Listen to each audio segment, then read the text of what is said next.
America's strike on Syria was Donald Trump's first major foreign policy move. But before he made it, he consulted a small circle of advisors, among them KT McFarland, his deputy national security advisor. So he came into the office bright and early. We were there with him, and he said, we need to do something. So within, 12 hours, 20 hours, we presented him with a series of options. Economic pressure we could bring to bear on Syria, diplomatic pressure, and then military options. And what was fascinating to me is this is my fourth president that I've worked for. I've seen other presidents make that decision of when to go to war, when to use military force, when to not use it.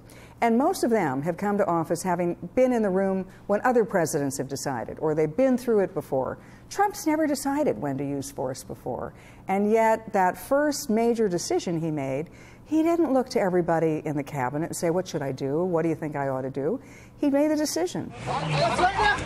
The president says he was moved by the disturbing images of children caught up in the chemical weapons attack.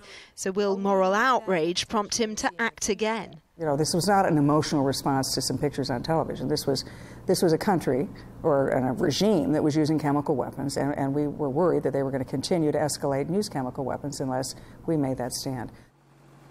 2 weeks ago, she was one of few invited to the president's resort at Mar-a-Lago as North Korea carried out a failed missile launch. And the White House now says that China recognizes North Korea as a security threat. What kinds of reassurances have you had since that Xi Jinping visit? Again, I'm not going to talk about top secret negotiations between the United States and China, but what the Secretary of State, Rex Tillerson, and the President have said is they want the Chinese to understand that North Korea is not an asset to them, but a liability to them. Are we seeing a red line emerging? Well, I think a red line is not a useful thing to say, in my mind, because, again, it telegraphs you can do this all the way up to the red line, but you can't go past the red line. But what about the president's recent shifts, intervening in the Middle East, saying NATO is no longer obsolete, and backing down from calling China a currency manipulator? The Chinese are helping us with North Korea, and we think that's a very important thing.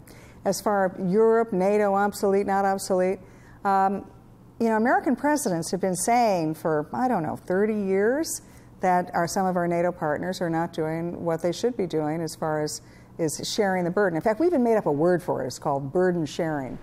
She worked closely with General Michael Flynn, who resigned from the National Security Council and is now accused of breaking the law by failing to disclose payments from Russia and Turkey. What's your reaction? Are you concerned by those accusations? I was surprised.